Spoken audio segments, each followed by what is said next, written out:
Hai murid-murid, apa khabar? Bertemu kembali. Minggu ni kita akan belajar Bahasa Melayu tahun 3 SCKT. Unit 19, Faedah Bertani, Tidak Rugi Berbudi dan Nursery Ibu Yan Yi. Standard pembelajaran 1.2.1 bertutur untuk menjelaskan dan menilai sesuatu perkara secara bertata susila mengikut konteks. 2.2.1 membaca, memahami dan menerangkan maksud kosakata. Objektif hari ini, pada akhir pembelajaran ini, murid dapat bertutur dan menjelaskan maksud gambar dengan betul serta membaca, memahami dan menerangkan maksud kosakata dalam bentuk peta IT iaitu peta TT dengan betul. Baiklah murid-murid, jom kita lihat muka surat 118, unit 19, Faedah Bertani. Tuturkan, tidak rugi berbudi. Cuba lihat gambar ya. Di sini ada 4 jenis gambar ya. Okey, gambar pertama, mereka berkumpul, alatan berbincang. Mereka berkumpul di mana? Di balai raya. Jadi yang ini adalah satu kegiatan. Mereka nak membuat satu kegiatan secara bersama-sama ya. Okey. Okey, gambar ini menunjukkan mencangkul, mengempur, menyiram. Mereka sedang menanam sesuatu. Di sini pula gambar ketiga, menanam subur matang. Tanaman yang mereka tanam tu subur. Kemudian kawasan hijau memetik jual. Jadi di sini jika kita lihat, ini adalah penduduk satu taman sedang membuat kebun sayur. Ya. Okey, jom kita bina ayat dengan menggunakan gambar dan perkataan yang telah diberi. Ya, gambar pertama, berkumpul, alatan berbincang. Bagaimana berkumpul artinya adalah kudi alatan por kelas சேகரிக்கிறாங்க, கலந்துரையாடுறாங்க, berbincang. எப்படி வாக்கியம் அமைக்கலாம்? Okey, ini dia contoh. Semua penduduk berkumpul di balai raya. Mereka mengumpulkan alatan untuk pembinaan tapak kebun di taman mereka. Mereka berbincang tentang pengagihan tugas. அவங்க எல்லாமே கும்பல் பண்ணாங்க, பொருட்களை சேகரித்தாங்க, அதுக்கப்புறம் அவங்களுடைய வேலைகளை பிரித்து கொண்டார்கள், கலந்துரையாடி. ஓகேவா? சரி, இரண்டாவது பார்த்தீங்கன்னா மஞ்சங்கோல், அதாவது மண்வெட்டினால மண்ணை வந்து கிளறாங்க, மங்கப்போர், menyiram, செடிகளை நட்டுட்டு நீர் பாய்ச்சுறாங்க. சரியா? Okay. Puan Amira dan jiran-jiran mencangkul dan mengempurkan tanah. Puan Aini menanam anak pokok sayur-sayuran dan menyiramkannya. Okey, ini adalah ayat yang cikgu bina. Murid-murid boleh bina dengan sendiri juga. Ya. Okey, அங்க நீங்க பார்த்தீங்கன்னா அவங்களாம் வந்து சேர்ந்து மண்ணை கொத்தி கிளறி செடிகளை நட்டு பிறகு அதுக்கு நீர் பாய்ச்சுறாங்கன்னு ஆசிரியர் எழுதியிருக்கேன். Okey, gambar ketiga. Ya. Setiap hari mereka bergiliran menjaga sayur-sayuran yang telah ditanam. Sayur-sayuran tumbuh dengan segar. Setelah sebulan, sayur-sayuran menjadi matang. சரிங்களா? அதாவது ஒவ்வொரு நாளும் அவங்க வந்து மாறி மாறி, அதாவது அட்டவணை போட்டோ ஏதாவது செய்து அவங்க வந்து ஒவ்வொருத்தரா வந்து அதை வந்து பாதுகாப்பாக வைத்துக்கிட்டாங்க அந்த காய்கறிகளை. அதுக்கப்புறம் வந்து அந்த காய்கறிகள் வந்துட்டு நல்லா சிறப்பாக அழகாக வளர்ந்தது. அதுக்கப்புறம் ஒரு மாதத்துக்கு அப்புறம் அதெல்லாம் வந்து என்னது நல்லா முத்தி சரியான பதமா அறுவடைக்கு தயாராகிருக்குன்னு சொல்றோம். அதுதான் மாத்தாங்கன்னு சொல்லுவோம். Okay, keempat. Kawasan taman mereka kelihatan hijau dan indah. அவங்களுடைய தாமான் வந்து பார்த்தீங்கன்னா பச்சை பச்சைன்னு அழகா இருக்கு. ஏன்? அங்கே காய்கறிலாம் நட்டுருக்காங்க. Mereka mula memetik hasil tanaman dan menjualnya dengan harga yang berpatutan. அவங்க என்ன செய்தாங்க? எல்லாருமே சேர்ந்து செய்தனால அங்க உள்ள காய்கறிகளை வந்து பறித்து அதை என்ன செய்றாங்க? விற்கிறாங்க. எந்த மாதிரி விற்கிறாங்க? சரியான விலையில ஏற்ற விலைக்கு ஏற்ற மாதிரி விற்கிறாங்க. அதுதான் harga yang berpatutanன்னு சொல்லுவோம். சரியா மாணவர்களே? Baiklah murid-murid, sekarang mari kita lihat muka surat 43 jilid 2 ya. Unit 19, Faedah Bertani. Tutur dan jelaskan. இதை வந்து நீங்க வந்து படிச்சு தெரிந்து கொள்ளணும்னு சொல்றாங்க. ஆனா ஆசிரியர் வந்து கொஞ்சம் ஒரு படி மேல நம்ம பயிற்சியா செய்வோம். அதாவது கொடுக்கப்பட்ட சொற்களை வைத்து நம்ம வாக்கியமா அமைக்கலாம் இல்லையா? இதை வந்து நீங்க வந்து உங்களுடைய பயிற்சி புத்தகத்திலையும் செய்யலாம். Murid-murid boleh buat dalam buku rampaian kamu ya. BM1 ke BM2 ke begitu kan? Ya, cuba lihat gambar di sini ya. Program Jom Beli dan Tanam. Benih pokok yang boleh dibeli. Renih, tidak berduri, tidak bergetar, tidak berakar tunjang, berbunga. சரிங்களா? எதெல்லாம் வாங்கலாம்? அப்ப நான் டீச்சர் வந்து சொந்தவா சேர்த்திருக்கேன் பாருங்க. Benih pokok yang boleh dibeli sangat renih dan tidak berduri. Pokok ini tidak bergetar. Ia juga tidak mempunyai akar tunjang tetapi berbunga. அப்படின்னு எழுதலாம். உங்களுடைய வழிமுறைக்கு எழுதலாம். Alatan yang diperlukan. அதாவது இந்த செடிகள்லாம் நடுவதற்கு sarung tangan, pasu bunga, cangkul, polybag, tanah. Sarung tangan கையுறை. pasu bunga தெரியும் இல்லையா பூச்செடி. cangkul தெரியும் இல்லையா மண்வெட்டி. polybag வந்து அந்த பிளாஸ்டிக் பேக் இருக்கும் இல்லையா நெகிழி by. Okey, tanah, man. Kita memerlukan alatan untuk menanam pokok ini. Kita memerlukan sarung tangan, pasu bunga, cangkul untuk menggempur tanah, polybag dan tanah untuk proses penanaman. இது ஆசிரியரால் உருவாக்கப்பட்ட வாக்கியங்கள். இந்த சொற்களை வைத்து நம்ம இந்த மாதிரி உருவாக்கலாம். நீங்களும் உங்களுக்கு ஏற்றவாறு வாக்கியங்களை அமைக்கலாம். ஆனா இந்த சொற்களை கண்டிப்பா அந்த வாக்கியத்துல இருக்கணும். Baiklah murid-murid, hari ini kita akan belajar peta titik. Okey, cikgu masih ingat murid-murid pernah belajar sebelum ni tentang peta aiting ya. Ada banyak peta aiting yang murid-murid telah belajar. Salah satunya ialah peta titik. Peta titik ni untuk membuat analogi, iaitu mencari faktor penghubung atau hubungan yang bersama berkaitan. அதாவது இது வந்து என்னன்னு சொன்னோமாக்கா அதுக்கு ஏற்ற பொருட்கள் விளங்க எழுதுவோம். இப்போ ஒரு சொல்ல கொடுத்து அதுக்கு பொருள் எழுதுவோம். கண்டிப்பா தொடர்பு படுத்தி எழுதுவோம். அதுதான் peta titik. Okey. Sorry. Yang ini adalah contoh ya. Contoh peta aiting, peta titik ya. Okey, jom kita tengok ya. Inilah bentuk dia ya. இங்க பாத்தீங்கன்னா பாருங்க. இதுதான் அந்த வடிவம். இந்த வடிவம் இருந்தாலே அது peta titik. Okey. இங்க நீங்க பாத்தீங்கன்னா AS. AS-னா என்னதுன்னா sama seperti. பொருள் ஒரே மாதிரியாக. ஓகே. உதாரணம் இங்க வந்து kata dasar வைக்கிறோம். இதுதான் faktor penghubung. சரிங்களா? இங்க மேல உள்ளதுலாம் faktor penghubung. கீழே பாத்தீங்கன்னா kata berimbuhan akhiran. இது வந்து என்னன்னாக்கா pasangan berkaitan. இதுக்கு ஜோடி இருக்கு. இதுக்கு கைத்தான் இருக்கணும். இதுக்கு தொடர்பு இருக்கணும். kata dasarக்கு தொடர்பு இருக்கணும். நீங்க berimbuhan akhiran இருக்கலாம்.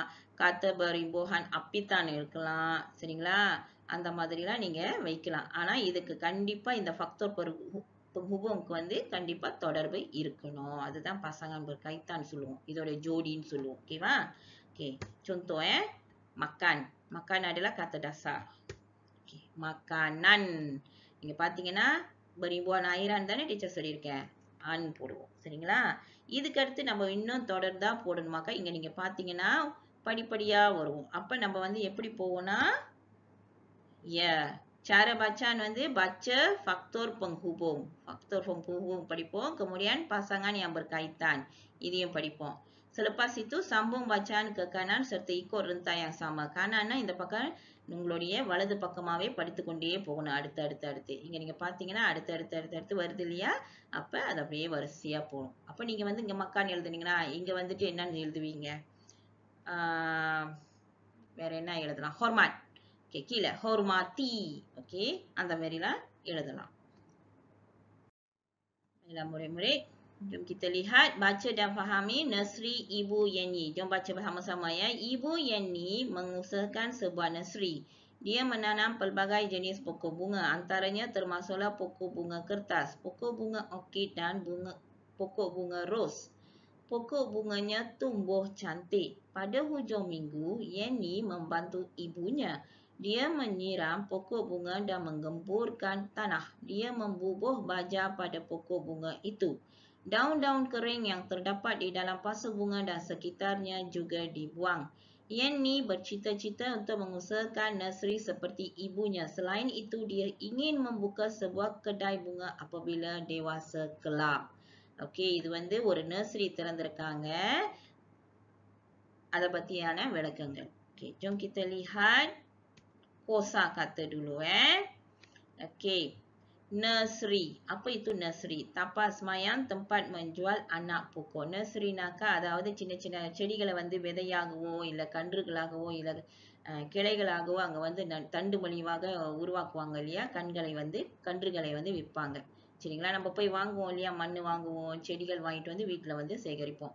அதுதான் நர்சரின்னு சொல்லுவோம். menggempurkan menjadikan hancur tidak keras. அதாவது மண்ணை வந்து பொறப்பொலன்னு ஆக்குறது. கட்டியா கிராஸா இருக்கிற மண்ணை வந்து உடைத்து அதை வந்து செம்மைப்படுத்துவது. membubur menaruh meletakkan போடுவது, உரம் போடுவது அப்படின்னு சொல்லுவோம் இல்லையா? அது mengusahakan melakukan செய்வது, ஏதாவது ஒரு முயற்சியை செய்வது. dewasa cukup besar matang. நம்ம படிச்சோம் இல்லையா matang? அதுதான் matangனாக்கா அது வந்து செடிக்கு நீங்க பாத்தீங்கன்னா அறுவடை செய்வதற்கான சரியான குறியோடு இருக்கும். ஓகே, படி itu sudah matang அப்படின்னா வந்து அங்க நெல் வயல்ல வந்து அந்த நெல் வந்து அறுவடை செய்வதற்கு உகந்த டைம் ஆயிடுச்சு அப்படின்னு சொல்லுவோம் இல்லையா? அதுதான். சரி, இப்ப நீங்க பாத்தீங்கன்னா இங்க பாருங்க, டீச்சர் ஏற்கனவே உங்களுக்கு போட்டுட்டேன், நீங்க பாருங்க. perkataan maksud, இதுதான் பத்த தீத்தி. இங்க perkataan இருக்கணும், அதோட maksud இருக்கணும். இப்ப டீச்சர் உங்களுக்கு வந்து maksud கொடுத்திருக்கேன் இல்லையா? அது tumbuh, hidup menjadi lebih besar. இப்ப nursery கொடுத்தேன். tempat menjual anak benih. membubur menaruh. dewasa matang. வேற என்ன எழுதலாம்? mengusahakan melakukan. அப்படி எழுதலாம். சரிங்களா? menggempurkan menjadikan hancur tidak keras அப்படின்னும் எழுதலாம். இப்படிதான் நீங்க வந்து பத்த தீத்தியை வந்து பல விதமா இருக்கணும். அப்ப நீங்க பாத்தீங்கன்னா இந்த சொற்களுக்கும் இந்த மக்சூடுக்கும் தொடர்பு இருக்கு இல்லையா? அதுதான் கண்டிப்பா hubung kait இருக்கணும். புரியுதா மாணவர்களே? Baiklah murid-murid, sekarang jom kita lihat muka surat 44 di dalam buku jilid 2. Aktiviti 2, baca teks. Jom kita baca ya. Pokok yang cantik. Alarana ceri. Selvam dan kawan-kawannya di hadapan kawasan 8 di sekolahnya. Mereka memberikan cadangan kepada guru kelas untuk membuat tapak semaian pokok. Selain itu, mereka membeli tanah di nursery Ibu Mei Fong. Biasanya tanah ini tanah bakar. Mereka menyebai benih pokok bunga kertas, pokok kemboja Cina dan pokok bunga kaca piring. Sungguh cepat pokok-pokok ini tumbuh. Pada suatu hari, persatuan ibu bapa hendak menanam pokok bunga di kawasan sekolah. Pihak persatuan telah membeli semua pokok yang disemai oleh Selvam dan kawan-kawannya. Pokok-pokok itu telah mencantikkan kawasan sekolah Selvam. Pokok-pokok bunga ini juga dapat menghilangkan stres Selvam dan kawan-kawannya selepas penat belajar. நீங்க பாத்தீங்கன்னா அங்க வந்து பள்ளிக்கு முன்பதாக இருக்கிற பரந்தமான இடத்துல வந்து செல்வமும் அவருடைய நண்பர்களும் வந்துட்டு செடிகளை உருவாக்கலாம், கன்றுகளை நட்டு உருவாக்கலான்னு. அப்ப அவங்க அந்த மாதிரி நர்சரி உருவாக்கும் பொழுது அவங்க வந்து தானா பக்கார் பயன்படுத்துறாங்க. எரி ஊட்டுன மண்ணு, கருப்பு மண்ணுன்னு சொல்லுவோம் இல்லையா? அது சரிங்களா? அங்க வந்து செடிகள்லாம் நட்டிருந்தாங்க. இப்ப சத்வான் இபு பாப்பன்னு சொன்னா பெற்றோர் ஆசிரியர் சங்கம் வந்து ஒரு நாள் வந்து என்ன செய்திருக்காங்க, பள்ளிகளை சுத்தி செடிகளை நடுவதற்காக அங்குள்ள அவங்க பயிரிட்ட கன்றுகளை வந்து வாங்கி பள்ளி முழுசும் நட்டு அழகுபடுத்திட்டாங்க. இன்னொன்று, இந்த செடிகளை நடுவதனால அவங்களுக்கு என்ன போகுது? அவங்களுக்கு இருக்கிற பல ஸ்ட்ரெஸ் எல்லாம் போகுது. அசதி அதெல்லாம் போகும் அப்படின்னு சொல்லுவாங்க. உங்களுக்கு தெரியுமா மாணவர்களே, இந்த மாதிரி நம்ம வந்து கார்டனிங் இந்த மாதிரி செடிகள்லாம் நடும்போது நமக்கு வந்து இருக்கிற எல்லா விதமான அசதி, பல கஷ்டங்கள் இருக்கும், மன உளைச்சல்கள் இருக்கும். இதெல்லாமே வந்துட்டு இந்த செடிகளை பார்க்கும் பொழுது நம்மளோட மனது ரொம்ப அமைதியாயிரும். அதை தான் சொல்லுவாங்க, பச்சை பச்சேன்னு பார்ப்பது வந்து கண்ணுக்கு குளிர்ச்சியாவும் இருக்கும், மனதுக்கு இதமாவும் இருக்கும்னு சொல்லுவாங்க. Okey, sekarang jom kita cari beberapa perkataan yang kita tak faham dan maksudnya ya. Okey, tapak semaian, nursery, tanah bakar, disemai, stres, penat. Okey, jom kita lihat ya. Tapak semaian என்னது? Kawasan pembiakan anak benih. அதாவது ஒரு கன்றுகளை உருவாக்கும், செடியோட கன்றுகளை உருவாக்கும் இடம். சரிங்களா? ஓகே, அடுத்தது பாத்தீங்கன்னா நர்சரிக்கு உள்ளது. tempat anak benih dijual.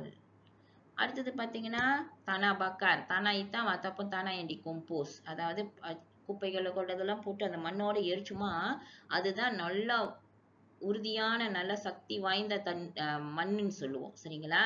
Okay, கருப்பு மண்ணுன்னு சொல்லுவோம் இல்லையா, அதுதான் அது. டிசெமை, ditanam dari biji benih. சரிங்களா? விதையோ கன்றோ ஏதாவது கிளை மூலியமாகவோ, இப்போ அறிவியலில் நம்ம படிச்சிருப்போம் இல்லையா, எந்தெந்த மூலியமாக இனவர்த்தி செய்தோ அந்த மூலமாக அந்த தாவரங்களை உருவாக்குவாங்க. Stress, tegang, tekanan. சரிங்களா? ஓகே. penat, letih. ஓகே, இதுதான் அதோடைய மக்சூட். சரிங்களா? இப்போ வந்து ஆசிரியர் உங்களுக்கு வந்து மக்சூட்லாம் கொடுத்துட்டேன். இங்க நீங்க வந்து இந்த சொற்களை எடுத்து எழுதணும். ஓகே, அடுத்ததாக இன்னொரு பயிற்சி. சரிங்களா? உங்களுடைய நோட்டு புத்தகத்துல, பிஎம் நோட்டு புத்தகத்துல இந்த பத்த தீத்தி எடுத்து இப்ப ஆசிரியர் கொடுத்த மக்சூட் இந்த கத்தானை வைத்து நீங்க வந்து உருவாக்கணும். பாருங்க, தலைப்பு வந்து pokok yang cantik. ஓகே, இங்க வந்து ஆசிரியர் ஒன்று கொடுக்குறேன், tapak semayan. கீழே நீங்க பாத்தீங்கன்னா kawasan pembiakan anak benih. சரிங்களா? இப்படிதான் நீங்க வரிசையா எழுதணும். மேல வந்து சொற்களை எழுதணும், கீழே வந்து அதோடைய மக்சூட்டை எழுதணும். முடியுமா? சரி மாணவர்களே, baiklah murid-murid, hari ini kita dah belajar tentang cara menulis ataupun menerangkan maksud berdasarkan gambar dan mencari kosakata yang kita tidak faham, ya. Dan juga kita telah belajar cara membuat peta titi dengan betul. Okey, cikgu harap murid-murid dapat siapkan kerja dengan betul dan hantar pada masa yang ditentukan, ya. Harap murid-murid tepati waktu, Okey, terima kasih.